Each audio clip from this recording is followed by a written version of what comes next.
بسم الله الرحمن الرحيم. الرابع: اللفظ المفرد لا يدل على التفصيل أصلا، وإلا لجاز تحقق قضية آحادية. ومنها هنا قالوا: المفرد إذا عرف بمركب تعريفا لفظيا لم يكن التفصيل المستفاد من ذلك المركب مقصودا.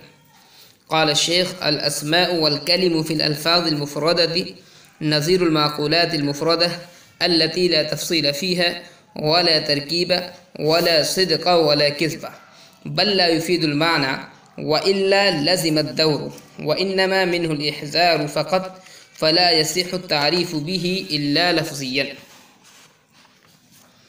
الرابع، چوتھی بحث: اللفظ المفرد لا يدل على التفصيل اصلا.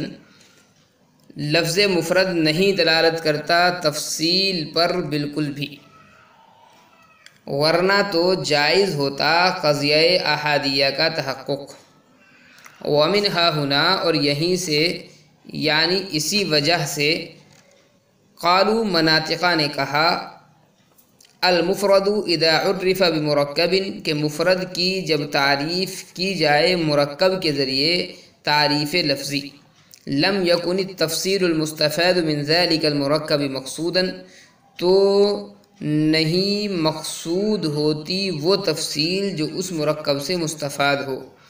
لم یکن التفصیل المستفاد من ذلك المرکب مقصودا، تو وہ تفصیل جو اس مرکب سے مستفاد ہو لم یکن مقصودا، وہ مقصود نہیں ہوتی ہے. قال الشیخ، شیخ نے کہا، وہ اسماء اور کلمات جو الفاظ مفردہ میں ہیں، نظیر المعقولات المفردہ، وہ ان معقولات مفردہ کی نظیر ہیں جن میں نہ کوئی تفصیل ہے اور نہ ترکیب اور نہ ہی صدق اور کذب. بل لا يفید المعنی، بلکہ وہ معنی ہی کا فائدہ نہیں دیتا. وإلا لازم الدور، ورنہ دور لازم آئے گا.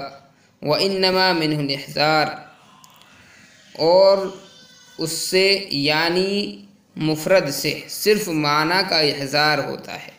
فلا یصح التعریف به الا لفظیا، لہذا صحیح نہیں ہوگی مفرد کے ذریعے سے مگر تعریف لفظی ہی. یہ چوتھی بحث ہے. مصنف رحمۃ اللہ علیہ نے اس بحث میں ایک مسئلے کی تحقیق ذکر فرمائی ہے. مسئلہ یہ ہے کہ لفظ مفرد کی تعریف کلام مرکب سے ہو سکتی ہے یا نہیں ہو سکتی. تو مصنف رحمۃ اللہ علیہ نے اس کی تحقیق پیش فرمائی ہے کہ لفظ مفرد کی تعریف کلام مرکب کے ذریعے سے درست نہیں، بلکہ مفرد کی تعریف مفرد سے ہی کی جائے گی. اور اس کی وجہ یہ ذکر کی کہ لفظ مفرد کسی طرح کی تفصیل پر بالکل دلالت نہیں کرتا، نہ تو تفصیل خبری پر دلالت کرتا ہے نہ تفصیل تقییدی پر دلالت کرتا ہے. یعنی لفظ مفرد کی دلالت نہ تو قضیے پر ہوتی ہے نہ ہی کلام ناقص پر ہوتی ہے. اور اس کی وجہ کیا ہے کہ لفظ مفرد کی دلالت کسی پر نہیں ہوتی؟ وجہ اس کی یہ ہے کہ اگر لفظ مفرد تفصیل پر دلالت کرے تو قضیہ احادیہ کا تحقق لازم آئے گا. قضیہ احادیہ یعنی ایک لفظ کا جو قضیہ ہو، اس لیے کہ اب لفظ مفرد سے موضوع، محمول اور نسبت کی طرف انتقال ہوگا. چونکہ یہ تفصیل خبری پر دلالت جب کر رہا ہے تو ظاہر بات ہے کہ لفظ مفرد سے موضوع، محمول اور نسبت کی طرف انتقال ہوگا، اور یہی قضیہ احادیہ کہلاتا ہے.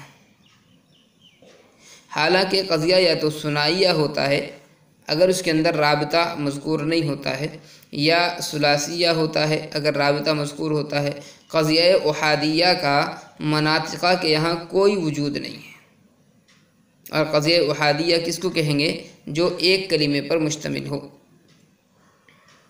ومنہا ہنا قالو، یہ قضیہ ہم نے جو عبارت پڑھی غالباً یہ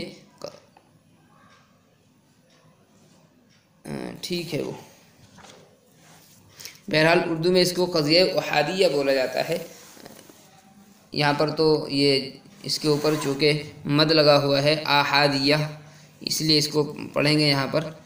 وَمِنْ هَا هُنَا قَالُوا، جب یہ بات ثابت ہو گئی کہ مفرد کسی بھی طرح کی تفصیل پر دلالت نہیں کرتا اور اس کی تعریف مرکب کے ذریعے سے کرنا یہ درست نہیں، تو اگر مفرد کی تعریف لفظی مرکب سے کر دی جائے، مفرد کی تعریف لفظی کہیں مرکب سے کر دی جائے تو یہ بدرجہ مجبوری ہوگی، اور اس وقت مرکب سے حاصل ہونے والی جو تفصیل ہوتی ہے وہ مقصود نہیں ہوگی، بلکہ مرکب سے جو مقصود ہوگا یا تو مفرد کا تصور اجمالی ہوگا۔ اگر مفرد کی تعریف کہیں پر مرکب کے ذریعے سے کی جا رہی ہے تو یہ مجبوری کا درجہ ہے، اور اس وقت یعنی جب مرکب کے ذریعے سے ہم مفرد کی تعریف کریں تو مرکب سے حاصل ہونے والی جو تفصیل ہوتی ہے وہ مقصود نہیں ہوگی اس وقت، بلکہ مقصود جو ہوگا وہ مفرد کا اجمالی تصور ہوگا۔ جیسے وجود کی تعریف ہم مجبوراً کریں ما بہ الشیء یفعل و ینفعل سے،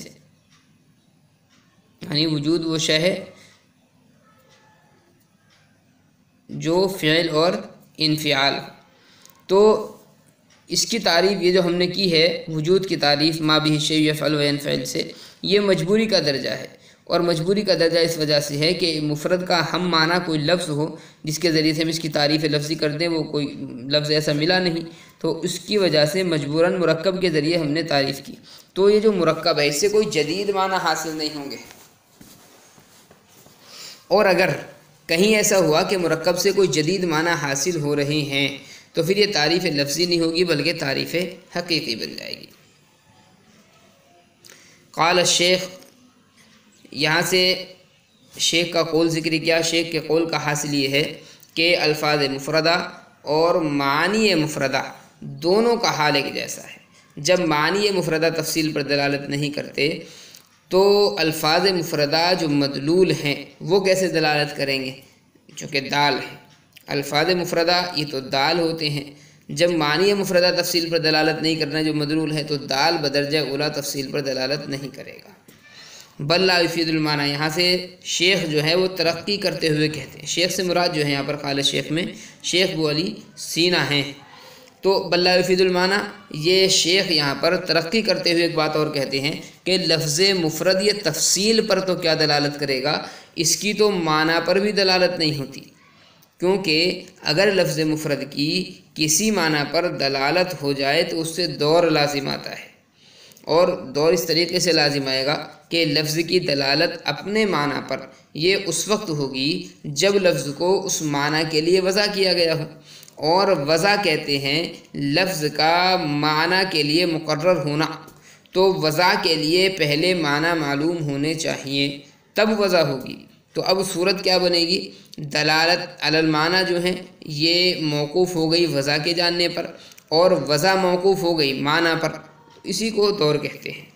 تو شیخ ابو علی سینا ترقی کرتے ہوئے بات کہتے ہیں کہ لفظ مفرد تفصیل پر تو کیا دلالت کرے گا، اس کی تو خود معنی پر دلالت نہیں ہوتی، کیوں؟ اگر اس لیے کہ معنی پر اس کی ہم دلالت تسلیم کریں تو اس سے دور لازم آتا ہے، اور دور کیسے لازم آئے گا کہ لفظ کی دلالت معنی پر اس وقت ہوگی جب لفظ کو اس معنی کے لیے وضع کیا گیا ہوگا، اور وضع کہتے ہیں لفظ معنی کے لیے مقرر ہونا، تو وضع کے لیے پہلے سے معنی ہونے چاہیے، وضع کے لیے پہلے سے معنی ہونے چاہیے تب وضع ہوگی، اور معنی پر دلالت کرنے کے لیے لفظ کو اس معنی کے لیے وضع کیا گیا ہو تب ہوگی، تو وضع جو ہے یہ موقوف ہو گئی معنی پر، اور معنی موقوف ہو گئے وضع پر، اسی کو دور کہتے ہیں۔ وَإِنَّمَا مِنْهُ الْإِحْذَارُ فَقَطْ، یہ جو عبارت ہے یہ ایک سوال مقدر کا جواب ہے۔ یہاں پر سوال یہ پیدا ہوتا ہے کہ جب لفظ مفرد معنی پر دلالت ہی نہیں کرتا تو پھر اس کی وضع کا فائدہ کیا ہے؟ تو مصنف نے اس کا جواب دیا کہ فائدہ احضار ہے، یعنی ہمارے ذہن میں ایک معنی پہلے سے تھے لیکن قوت متخیلہ سے وہ اوجھل ہو گئے، ہمارے خیال سے ہمارے ذہن سے وہ اوجھل ہو گئے ہیں، تو تعریف لفظی کے ذریعے سے انہی چھپے ہوئے معنی کو سامنے لایا جاتا ہے۔ جیسے ہمارے ذہن میں شیر کے معنی موجود ہوں، لیکن جب کسی نے غضنفر بولا تو ہمارے سامنے شیر کے جو معنی تھے وہ نہیں آئے، شیر ہمارے ذہن سے اوجھل ہو گیا، تو اب اسد کے ذریعے سے اسی معنی کو سامنے لایا گیا ہے۔ یہ یہاں تک تصورات کی بحث تھی جو الحمدللہ آپ حضرات کی دعاؤں سے اختتام کو پہنچی ہے۔ دعا فرمائے کہ اللہ تعالیٰ تصدیقات کو مکمل کرنے کی بھی